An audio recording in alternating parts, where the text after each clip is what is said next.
Bom, mais uma vez, bem-vindos de volta. Retomando os trabalhos, teremos o início ao painel Cooperação Internacional e Monitoramento de Direitos Humanos.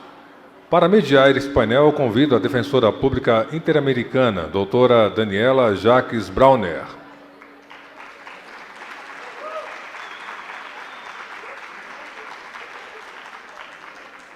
Bem-vinda, doutora Daniela.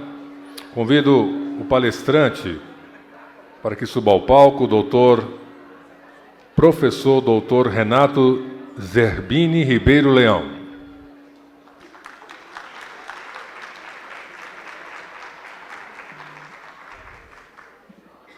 Convido para palestrar também o senhor diretor do Departamento de Direitos Humanos e Temas Sociais do Ministério das Relações Exteriores, ministro João Lucas Quental de Almeida.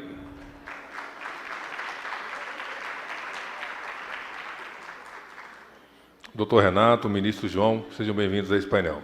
Com a palavra, a doutora Daniela, moderadora desse painel, lembrando que se tivermos tempo hábil, teremos tempo para perguntas. Bom dia a todos e a todas. Para mim é uma grande honra presidir esse painel e uma alegria imensa dividir esse momento com meus colegas e as minhas colegas.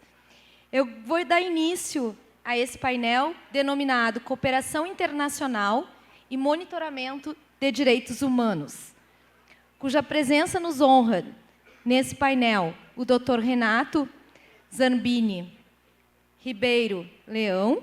O Dr. Renato, que é PhD em Direito Internacional e Relações Internacionais, membro do Comitê de Direitos Econômicos, Sociais e Culturais das Nações Unidas, ECOSOC, membro do Conselho, diretor do Instituto Interamericano de Direitos Humanos de São José da Costa Rica. Então, é uma honra muito grande recebê-los no nosso encontro institucional da Defensoria Pública, e eu lhe passo a palavra para as suas considerações. Obrigado. É um grande prazer, uma honra estar aqui.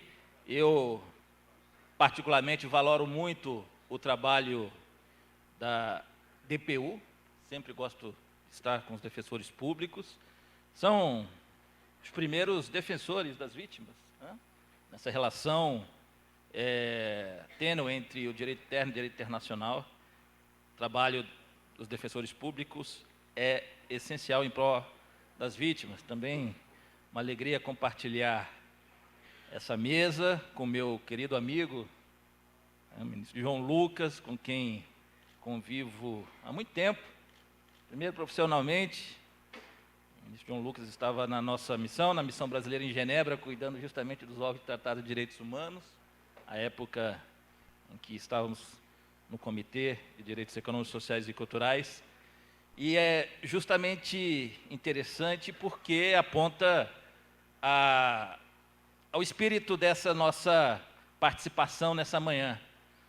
Cooperação internacional e monitoramento de direitos humanos.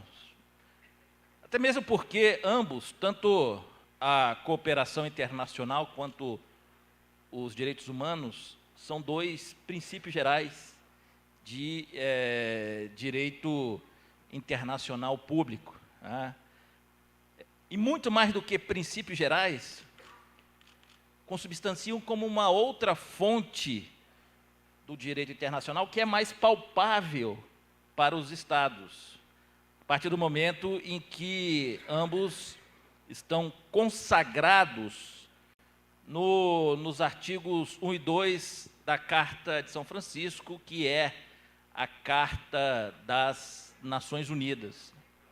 A Carta das Nações Unidas, de 24 de outubro de 1945, será o primeiro tratado internacional que colocará por escrito, normatizará os princípios gerais do direito internacional público, que são também princípios gerais das relações internacionais e que é a lógica que nos move nessa inter-relação de proteção à pessoa humana no século XXI, porque o primeiro grande princípio geral é justamente uma homenagem aos Estados, que é o da igualdade soberana entre os Estados, que foi afirmado lá com a Paz de Westfália em 24 de outubro de 1648. Em consequência desse princípio, o segundo princípio é uma homenagem também aos Estados, né?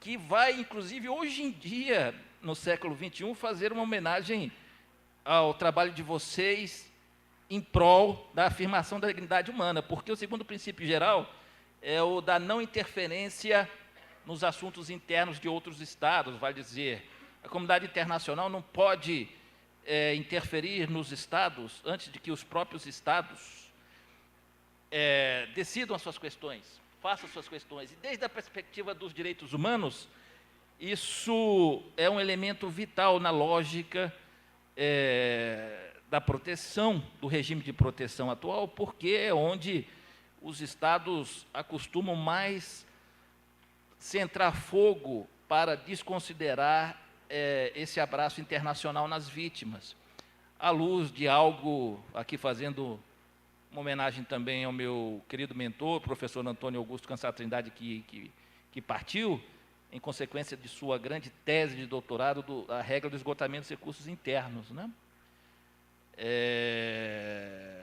Onde somente poderia acessar as instâncias internacionais uma vez esgotados os recursos internos dos Estados. E essa regra vem justamente desse segundo princípio. E aí, em consequência das caminhadas históricas, o terceiro grande princípio, a proibição do uso da força. Em consequência da proibição do uso da força, a solução pacífica de controvérsias, e nisso afirma, logo depois da solução pacífica de controvérsias, a cooperação internacional. A cooperação internacional afirmada, interessante, justamente logo após Duque de Wellington vencer Napoleão na Batalha de Waterloo, e os europeus, então, chamaram o Concerto Europeu. Desse Concerto Europeu, a cooperação internacional se afirma como um grande princípio geral. E aí, consequência dos fatos históricos, nós vamos chegar até a afirmação dos direitos humanos, o sexto grande princípio geral. Então, cooperação internacional e direitos humanos são dois grandes princípios que regem a comunidade internacional do século XXI. E são essenciais para o que nós chamamos do monitoramento dos direitos humanos, que é tema da nossa palestra. Por quê? Porque hoje em dia o monitoramento é tanto mais eficaz quando há a comunhão entre os grandes sujeitos do direito internacional, os Estados, as organizações internacionais e os indivíduos, né? Porque esse monitoramento, desde a perspectiva internacional, será tanto mais ativo e eficaz a partir do momento que é dado em conjunto com o Estado. E depois o ministro João Lucas poderá comentar como é feito no caso brasileiro. Mas, tanto de minha experiência particular no Sistema Interamericano de Direitos Humanos, quanto no sistema das Nações Unidas, essa convivência entre os Estados, as organizações internacionais, motivada pelo indivíduo, o terceiro grande sujeito do direito internacional público, sobretudo através, por exemplo, da sociedade civil organizada, das ONGs, vem se restando fundamental. Isso foi muito observado, por exemplo, no nosso caso imediato próximo, Sistema Interamericano de Direitos Humanos, a década de 90, que era a época da consolidação do sistema,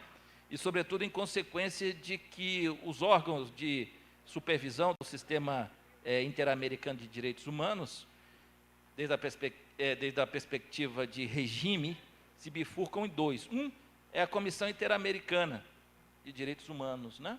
E a Comissão Interamericana de Direitos Humanos, enquanto, para nós que somos do direito, posso até falar isso, enquanto natureza jurídica, né, que a gente vai entender, é um órgão de proteção internacional, mas tem uma característica interessante, que ele é, sobretudo, político, né, diferente da Corte Interamericana de Direitos Humanos, que, enquanto natureza jurídica, também é um órgão de proteção internacional, só que de natureza judicial.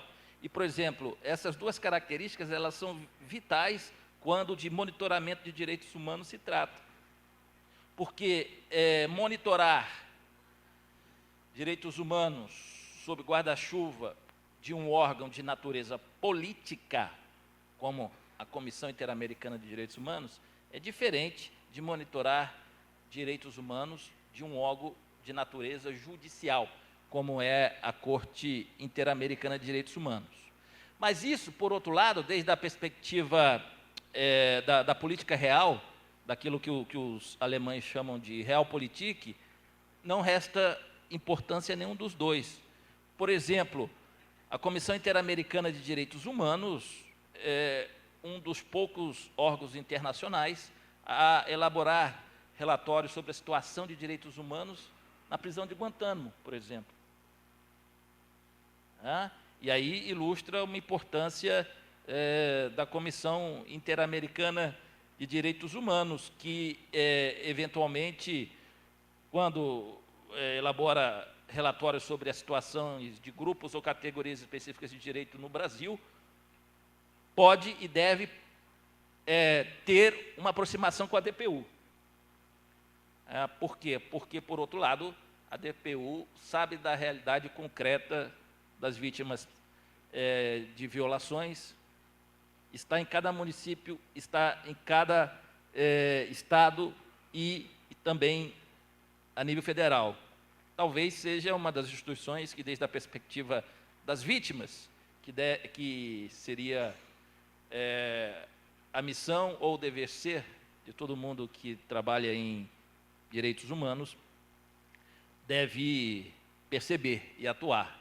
Então, nesse sentido, a DPU também jogaria um papel fundamental nessa inter-relação com um órgão político como é a Comissão Interamericana de Direitos Humanos. Por quê? Porque vocês poderiam municiar de informações seguras, fidedignas, quais são os alvos, quais são os tipos de violações, quais são as características que incidem sobre essa população brasileira que seria mais suscetível às violações. Diferente do caso da Corte Interamericana de Direitos Humanos, onde a DPU fungiria como advogada de uma das vítimas, eventualmente, né? Não sei se, por exemplo, já há esse mecanismo de coordenação com a AGU, como estão sendo, que eu me lembro que uma época havia essas discussões, até me chamaram para uma discussão uma vez, falei, tudo que se soma em direitos humanos é melhor. Sim, mas tudo que soma é importante nesse sentido. A minha resposta à época foi que deveriam andar em conjunto, de mãos dadas, em prol da... Exato. Em conjunto, né? Isso é importante ante essa tênue características dos órgãos de monitoramento do sistema internacional, que no caso dos órgãos de tratados de direitos humanos do sistema das Nações Unidas, fica ainda mais evidente no âmbito do mesmo tratado internacional. Por exemplo, o Pacto Internacional de Direitos Econômicos, Sociais e Culturais, que é esse do qual agora tenho a honra de ser um dos membros do comitê que o supervisiona.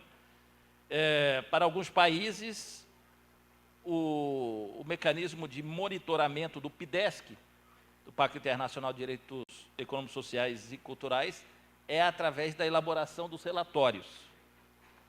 Os estados que são partes do PIDESC, e o PIDESC é um dos tratados mais celebrados, oficialmente devem enviar os seus relatórios, ao cabo de 5 anos da ratificação do tratado, o relatório inicial, depois, a cada 2 anos, os relatórios de segmento. E aí se celebra o diálogo chamado diálogo construtivo com o CEDESC. Nesse também, a indicação sempre do sistema de órgãos de tratados de Nações Unidas é que haja uma interação entre as diferentes partes constitutivas do Estado em matéria de direitos humanos, como a DPU, na elaboração dos relatórios. Eu fui convidado para discussões acerca da elaboração do relatório brasileiro algumas vezes, e lá, de fato, havia presenças da DPU, etc., né? E é importante por essa dimensão do contato que a DPU tem com as vítimas em potencial. E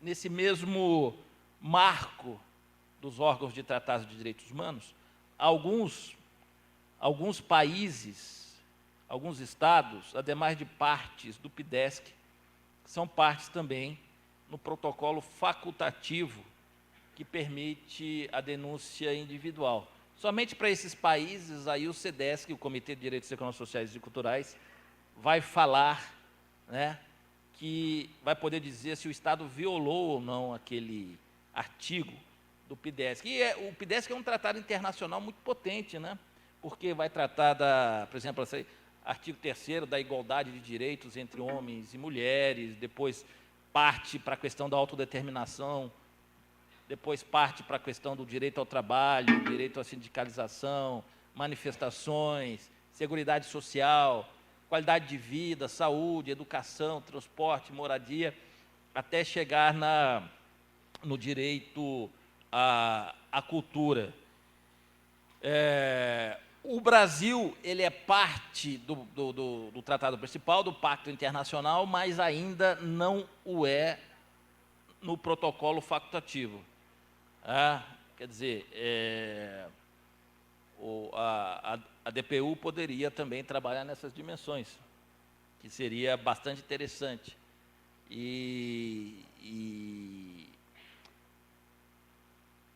para a questão de apresentação de casos ao Comitê de Direitos Econômicos, Sociais e Culturais, a DPU ou seus congêneres em outros países podem auxiliar, né, essas potenciais vítimas, como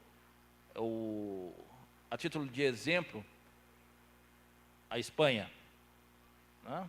A Espanha, ela tem uma série de problemas, uma quantidade importante de problemas com a questão da moradia, sobretudo naquela questão onde as pessoas não conseguem honrar os seus compromissos financeiros, as suas mensalidades com as instituições creditícias, né? E aí houve uma série de encontros com entidades espanholas para tentar mitigar essa questão antes de materializá-la judicialmente, e uma delas foi com a congênere da DPU na Espanha, né? Depois, recentemente, o governo espanhol, em cooperação com o Legislativo espanhol, até aprovaram uma nova legislação para tentar mitigar essas questões. De modo que o monitoramento de direitos humanos, desde a perspectiva da incidência real, será tanto mais efetivo quando os órgãos internacionais, através de cooperação entre os Estados, conseguem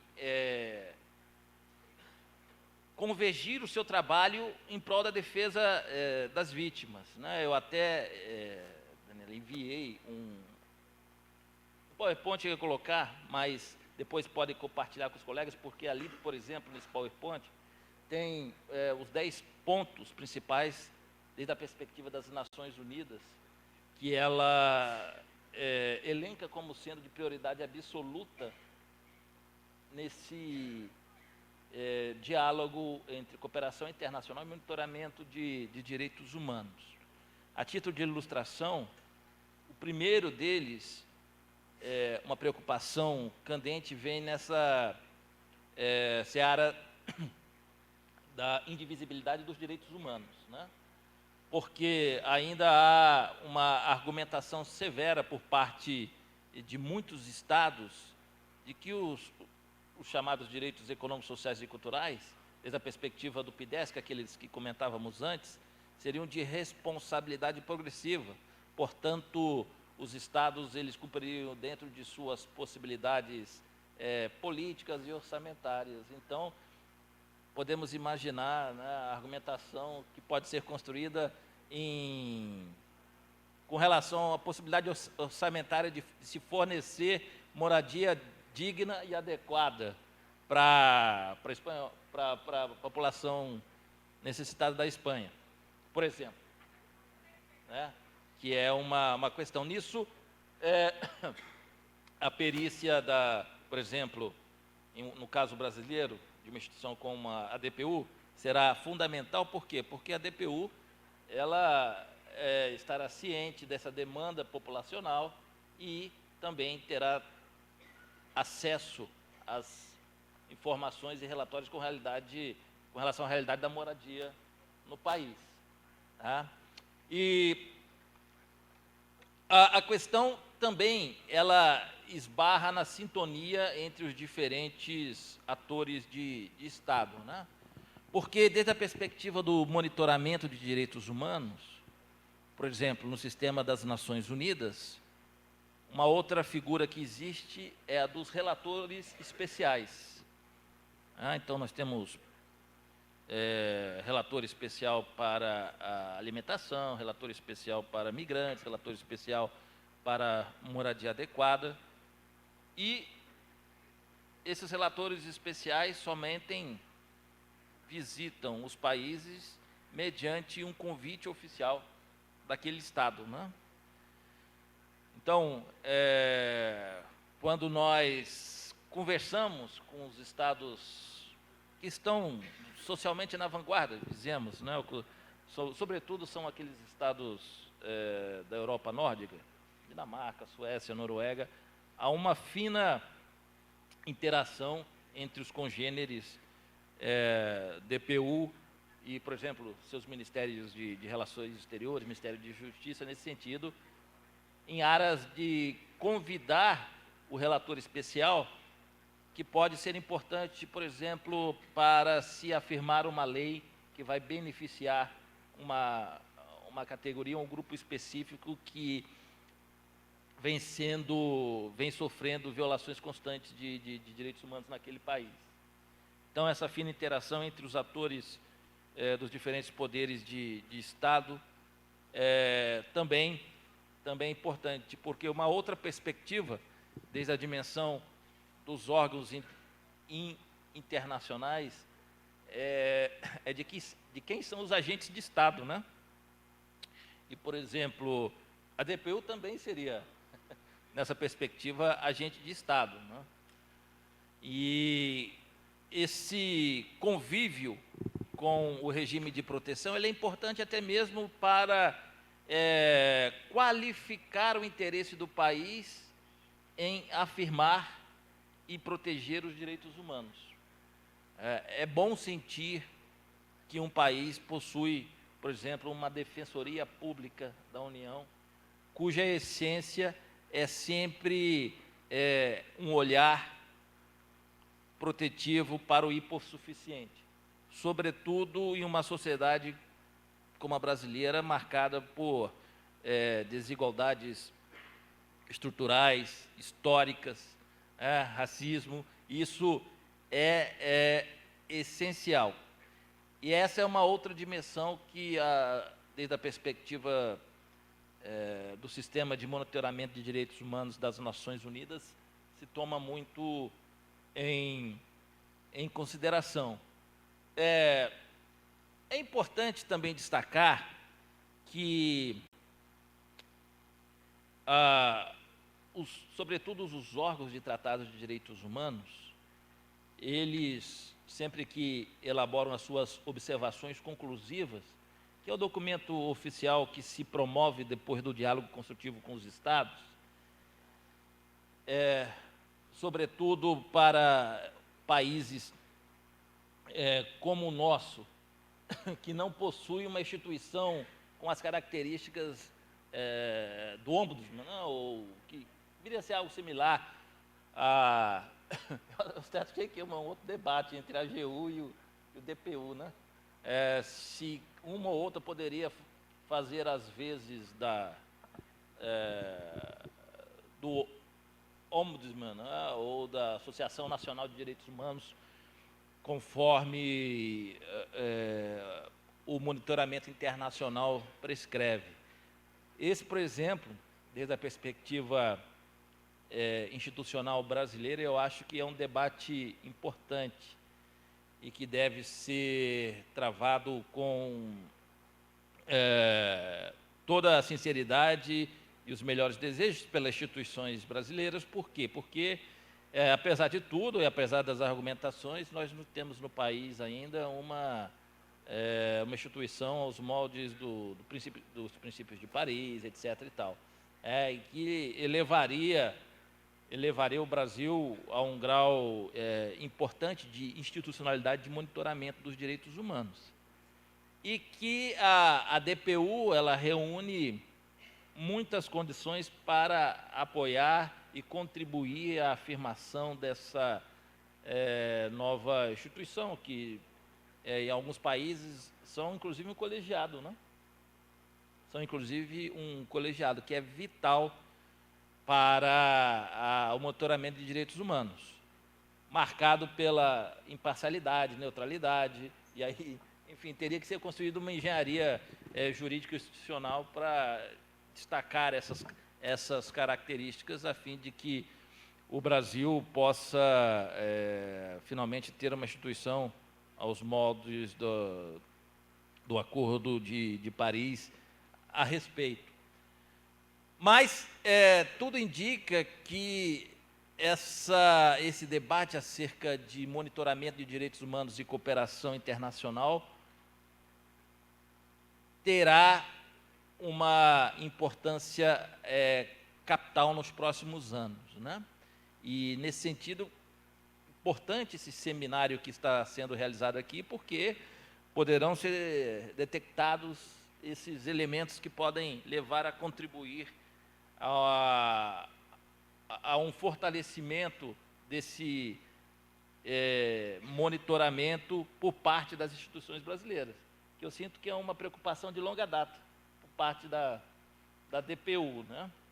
E, sobretudo, em face da realidade de que os sistemas internacionais experimentam tanto órgãos políticos de monitoramento como órgãos judiciais, né? E, nesse sentido, acho que a DPU tem muito a colaborar, né, Daniela? Essas eram as palavras provocativas que eu gostaria de compartilhar. Vi ali que já tomei cartão vermelho, mas estou à disposição depois para a nossa tertúlia, para a nossa compartilhar ideias. Muito obrigado.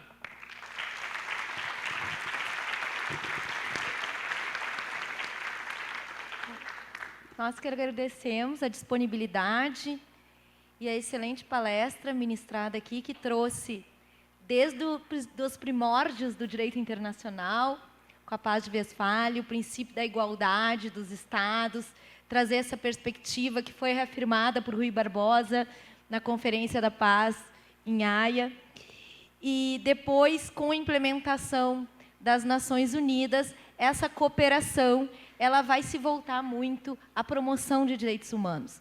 E aí eu acho que é o ponto-chave da perspectiva do direito internacional contemporâneo, essa desfocar dos Estados para o indivíduo. Eu acho que essa é a grande mudança do propósito do direito internacional hoje, e eu agradeço imensamente essa luz que nos trazes a respeito desse tema.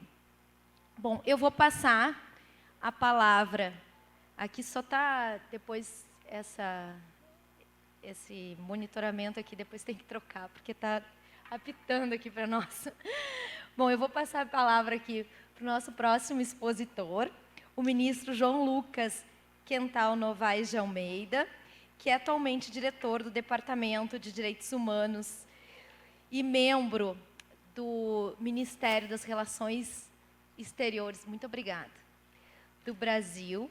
Ele que é diplomata de carreira há mais de 30 anos, já serviu em diversos postos no exterior, incluindo a missão permanente do Brasil junto às Nações Unidas de Nova York e Genebra. E ele que é graduado também em Economia e tem mestrado em Relações Internacionais pela PUC do Rio de Janeiro e a London School of Economics. Muito obrigada pela sua participação aqui no nosso evento. Muito obrigado, primeiro, pelo convite. Realmente é um prazer e uma honra estar aqui com vocês nesse 4º Encontro Nacional de Defensoras e Defensores Públicos. É um prazer também compartilhar esse painel com o Zerbini, um grande amigo, com quem nós já tivemos grandes debates, grandes discussões, sempre muito construtivas sobre temas de direitos humanos, além de muitos outros temas. Eu, tendo por base, né, os comentários justamente do Renato Zerbini, o que eu vou tentar passar para vocês é um pouco a perspectiva do operador estatal desse sistema de monitoramento de violações de direitos humanos, né? Do ponto de vista de um país que é um país protagônico no sistema internacional de direitos humanos, no sistema interamericano de direitos humanos, um país que subscreveu a maior parte dos tratados internacionais universais e regionais em direitos humanos, um país que mantém um convite permanente aberto para que relatores especiais e procedimentos especiais da ONU visitem o país, um país que, ao mesmo tempo, foi objeto e é autor de iniciativas no sistema internacional, tanto iniciativas temáticas como iniciativas que abrangem situações em países. Um país que se engaja de uma forma positiva, de boa fé com o sistema, mas que também tem muitas críticas sobre o funcionamento desse sistema internacional, sobre vários aspectos que, né, poderiam ser aperfeiçoados nesse sistema internacional de monitoramento de violações de direitos humanos. O tema de hoje é um tema central. A cooperação internacional é um dos pilares desse sistema de monitoramento internacional de direitos humanos, mas é um dos pilares, talvez, que precisaria de maior reforço ou maior aperfeiçoamento. Ele perpassa todos os momentos do sistema internacional de direitos humanos, mas os elementos que talvez tenham maior destaque, maior visibilidade e maior impacto seriam outros, seriam justamente a pressão, a responsabilização e finger pointing, ou seja, indicar, né, um país por eventualmente não cumprir com todas as suas obrigações. O sistema internacional de direitos humanos parte do princípio de que todos os Estados, todos os integrantes desse sistema, enfrentam desafios em direitos humanos. É assim como nós vemos esse sistema. O Brasil tem seus desafios, a Noruega terá seus próprios desafios, como terá o Irã, a Arábia Saudita e outros países. Todos nós, Estados, ao aderirmos a esse sistema, nós subscrevemos tratados e assumimos compromissos de boa-fé. E é natural e esperado que sejamos cobrados por esses compromissos assumidos. Há diferenças, obviamente, entre situação política, regimes, prioridades de ação entre os vários países, mas uma vez que esses compromissos estão assumidos, é legítimo que haja uma cobrança internacional, uma cobrança nacional e internacional, né? Direitos humanos como, né, princípios universais, indivisíveis, que se reforçam mutuamente, interdependentes e interrelacionados. Isso não quer dizer que não existam diferenças culturais, interpretações diferentes do que é aceitável, o que não é aceitável, mas a base geral é essa e é amplamente reconhecida. O sistema de Monitoramento Internacional de Direitos Humanos é composto por uma rede ampla, complexa, diversa, de vários mecanismos, organismos, órgãos internacionais. Há uma presença, talvez, maior do que em qualquer outra área da sociedade civil organizada. Existe, né, uma infinidade de ONGs que atuam, que monitoram, que criticam os Estados, e eles cada vez mais são um ator relevante nesse sistema internacional de monitoramento. Além dos pontos que o Renato mencionou, ele mencionou os órgãos de tratado, né? O Brasil é parte da maior parte das convenções que são administradas por esses órgãos de tratados. Ele mencionou também os procedimentos especiais, né, da ONU. São 45 procedimentos temáticos e 14 procedimentos sobre países. Eu queria mencionar também alguns outros elementos desse sistema de monitoramento internacional. O primeiro, que talvez não seja usualmente lembrado, é justamente o papel do secretariado e dos chefes do secretariado das principais organizações internacionais e regionais que, de alguma forma, acompanham o tema de direitos humanos. Falo aqui, por exemplo, do Alto Comissário para os Direitos Humanos, sediado em Genebra, mas também o próprio secretário-geral da ONU, secretário-geral da OEA.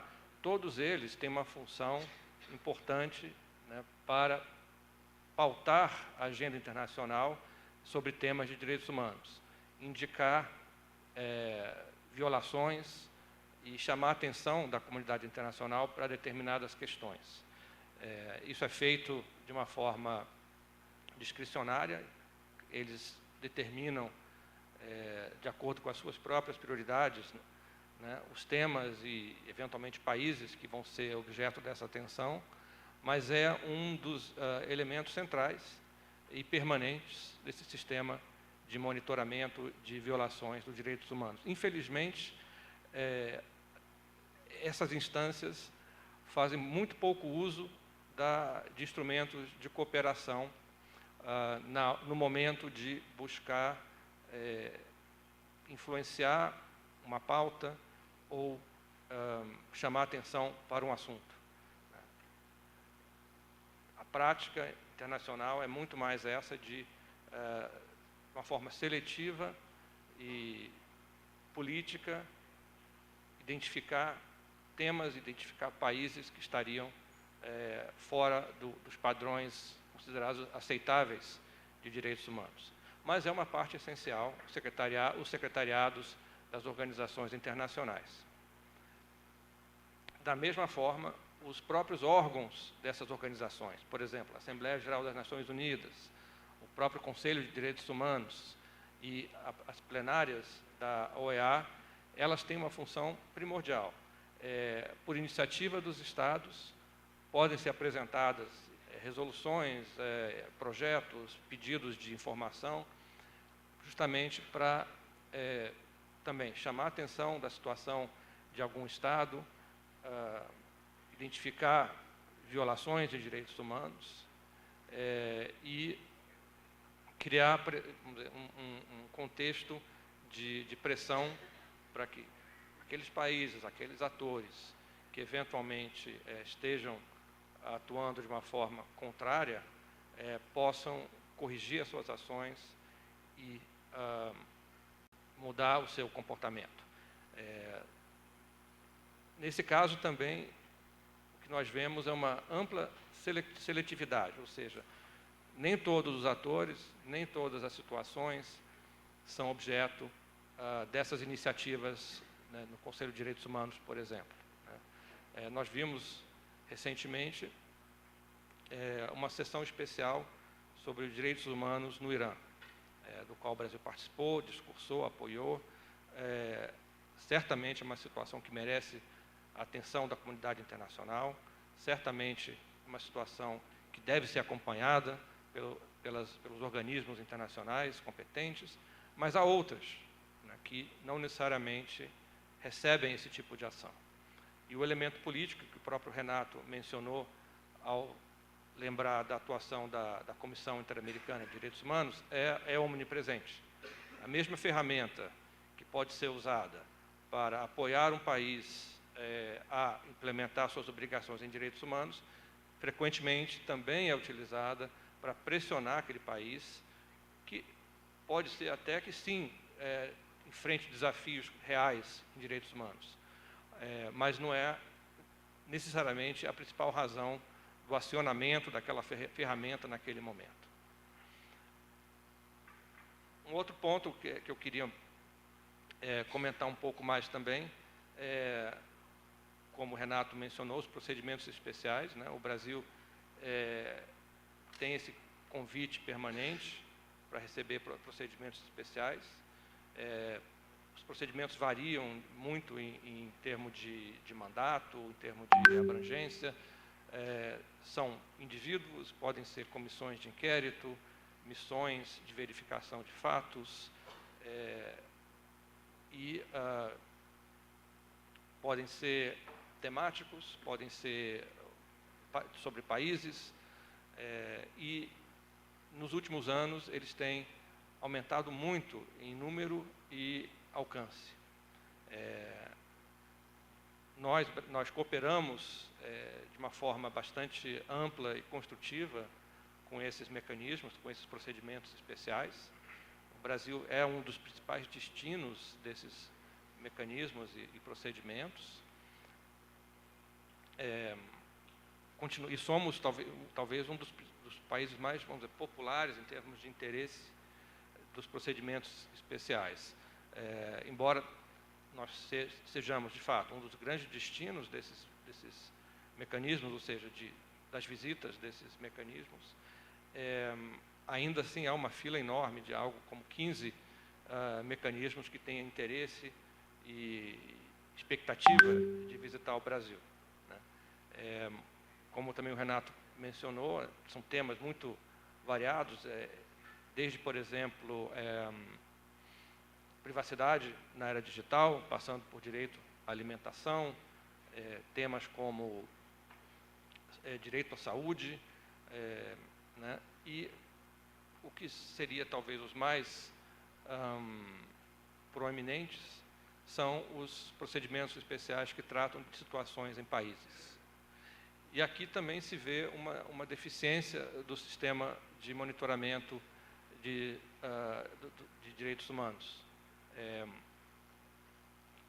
O critério, né, da universalidade do tratamento equânime entre países acaba não prevalecendo, e o que se vê é que um grupo de países, geralmente países ocidentais, utiliza dessa ferramenta dos procedimentos especiais sobre países para pressionar frequentemente adversários ou países com os quais eles não têm uma relação particularmente amistosa, para singularizar aquele país, para singularizar aquele caso. O que poderia ser um instrumento de uma mudança construtiva, né, uma mudança positiva, acaba sendo desvirtuado e se torna um instrumento de pressão, né? A cooperação, que deveria ser um princípio subjacente à atuação desses procedimentos sobre país, acaba se tornando secundário, né? Por último, também elaborar um pouco mais sobre os órgãos de tratado, né? Também o Renato já mencionou um pouco, mas eu queria salientar, né, essa questão da possibilidade, né, que também é previsto na Comissão Interamericana de Direitos Humanos, do indivíduo, né, da pessoa física, recorrer a esses instrumentos internacionais para fazer valer os seus direitos internamente, né? Esses tratados, esse sistema de órgãos de tratados, eles realmente desempenham um papel primordial, né? O Brasil subscreveu a maior parte desses tratados, como, em geral, os países latino-americanos também o fizeram. E eles podem ser um instrumento de cooperação, no sentido de que os órgãos, vamos dizer, ao emitirem suas recomendações, ao emitirem suas conclusões, podem ou poderiam se engajar com os Estados, né? Mas, na prática, nós também não vemos tanto isso acontecendo, isso olhando do ponto de vista, de novo, de um operador do Estado, né? O que nós vemos é que esses órgãos acabam sendo frequentemente instrumentos de crítica, instrumento de pressão, mas que poucas vezes eles se tornam instrumento de colaboração com o Estado para que o próprio Estado possa mudar determinadas ações, mudar determinados comportamentos, né? Então, o que eu queria, né, acho que um pouco comentar com vocês é essa dimensão, né? A cooperação internacional é um dos pilares desse sistema, mas que frequentemente ele é deixado de lado e o sistema acaba sendo manipulado, utilizado como ferramenta, né, para pressão e para manipulação, né, de determinadas questões ou prioridades internacionais. Ou seja, há um espaço muito amplo para aperfeiçoamento, né, para uma construção positiva desse sistema, e é isso que nós temos defendido no plano internacional, que essas iniciativas, por exemplo, que envolvem países, elas podem ser necessárias, elas podem ser, inclusive, né, quase que uma obrigação internacional, mas que elas precisam ser a exceção da regra e não algo tão comum como a gente vê hoje nesse sistema de monitoramento de violações em direitos humanos. Vou parar por aqui, também fico aqui à disposição para perguntas, comentários de vocês.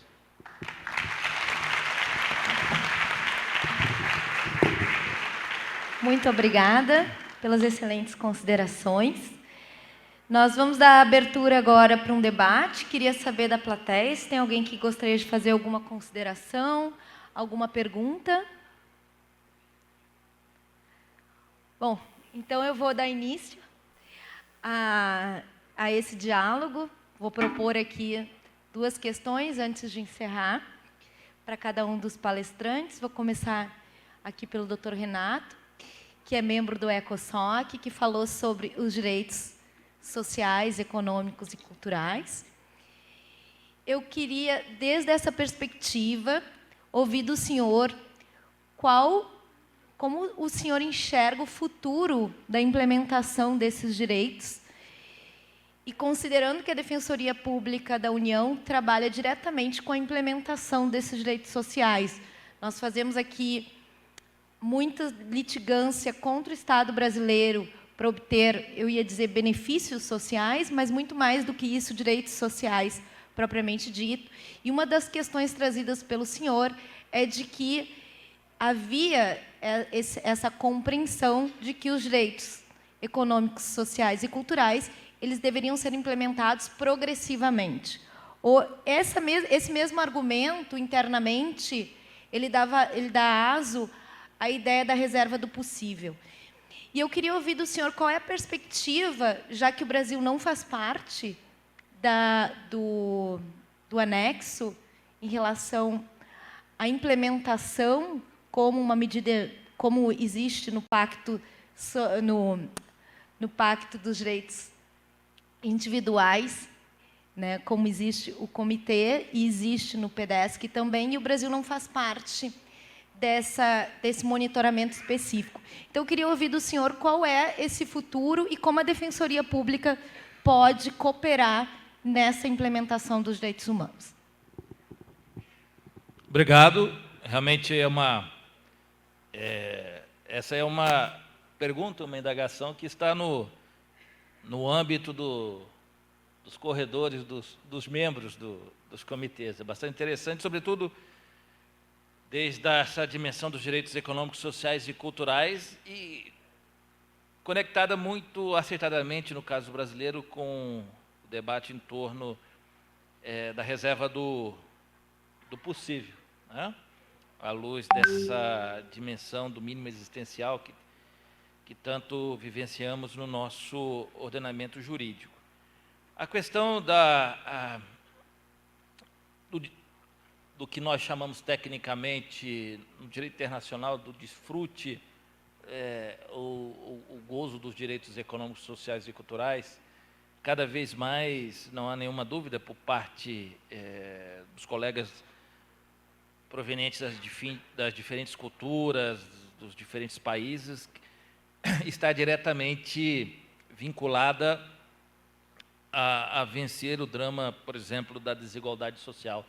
É impossível, em um país com dados tão díspares e marcantes como o nosso, que esses direitos sejam afirmados. Por exemplo, se nós fazemos uma caminhada ao artigo 15b do Pacto Internacional, que trata do acesso mais alto nível possível de tecnologia, isso demandaria que, por exemplo, para nós que estamos aqui em Brasília, que houvesse internet disponível para todo mundo, pelo menos, não sei, no Parque da Cidade, ou aqui na Praça da República, né, onde congrega, e isso estaria em um mesmo nível da moradia adequada, do direito à saúde. Nesse sentido, parece estar um pouco distante, até mesmo da realidade de um país tão economicamente pujante quanto o Brasil.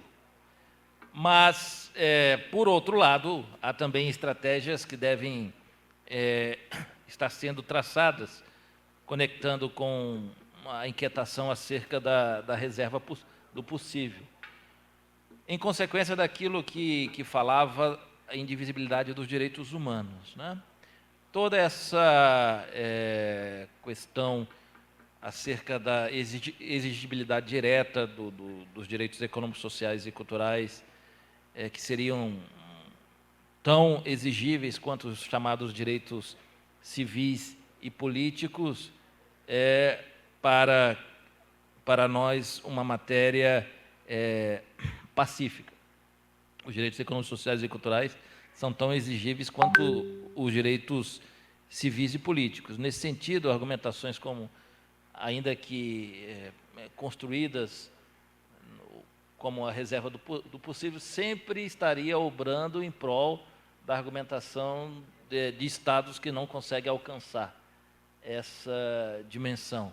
No caso brasileiro, por exemplo, eu sei que temos debates profundos na questão vinculada ao direito da saúde, medicamentos super caros ou caríssimos, né? Aí quando entra a tutela do Estado.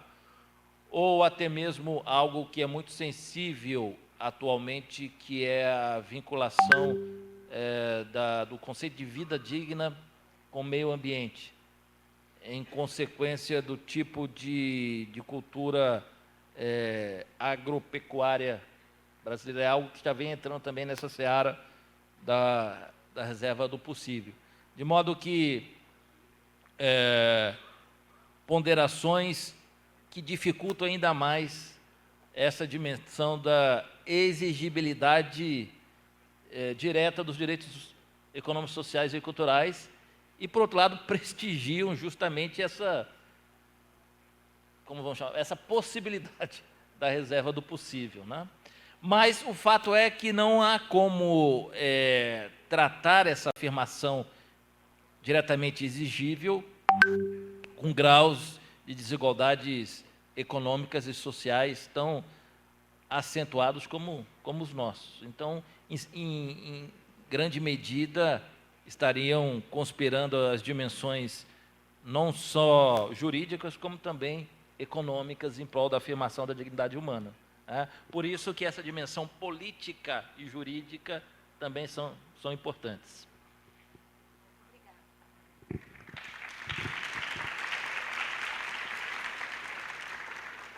Alguém da plateia gostaria de fazer alguma pergunta? Não? Então, vou me dirigir a palavra aqui ao Dr. Quental para fazer uma última pergunta. Na mesma linha, qual é a perspectiva que o senhor vê, o senhor que foi membro da missão brasileira junto às Nações Unidas, em Nova York, em Genebra, qual a perspectiva, e a gente acabou de assinar um importante termo de cooperação junto às Nações Unidas, e eu queria ouvir do senhor qual a perspectiva de como a Defensoria Pública vai contribuir para essa atuação junto às Nações Unidas, junto ao monitoramento dos direitos humanos e à promoção desses direitos no âmbito internacional. Bom, obrigado. Em vários momentos, né, tanto quando eu estava servindo em Genebra, como em Nova York, na sede das Nações Unidas, nós tivemos um contato estreito com a DPU, pontual, eram questões específicas, né? Questão, por exemplo, envolvendo indígenas ou envolvendo quilombolas, né? Que nos eram levadas justamente pela DPU, né? E nos ajudavam a entender a dinâmica daquela situação específica e a buscar junto às secretarias das organizações internacionais um encaminhamento, se não uma solução. Mas eram atuações pontuais que, em grande parte, dependiam da iniciativa e interesse de uma pessoa ou de um grupo específico de defensores, né, que desenvolviam um trabalho no campo, no terreno. Esse trabalho tinha ou ganhava uma proeminência internacional e chegava ao nosso conhecimento, né, e ao conhecimento das Nações Unidas. Acho que iniciativas como essa de assinatura de termos de cooperação com as Nações Unidas, né, e uma aproximação né, que certamente acontecerá com órgãos como o Itamaraty, que tem essa representação direta junto às Nações Unidas, podem permitir que esses casos pontuais, né, que acontecem e aconteceram no passado, se tornem uma regra mais ampla, uma regra geral, ou seja, que não seja limitado a pontos específicos, a iniciativas de indivíduos, mas que seja parte de uma política de um órgão de Estado, justamente para cumprir a sua missão, né, de defender os interesses e os direitos dos brasileiros. Como na boa parte do ordenamento doméstico emana e é inspirado nos tratados e convenções internacionais de direitos humanos, né, a interface é natural e ela é uma via de mão dupla, né. Por meio do sistema internacional, nós conseguimos efetuar mudanças e aprimoramentos internamente e, com base também na nossa experiência doméstica, nós conseguimos introduzir temas e prioridades internacionais que podem apoiar não apenas o Brasil, mas também outros países. Então, acho que essa interface mais estreita entre a DPU e o Sistema Nações Unidas e, no caso, né, também uma colaboração mais ampla com os atores estatais, como o Itamaraty, que fazem essa função, só tem, acho que, a aprimorar e a contribuir esse funcionamento.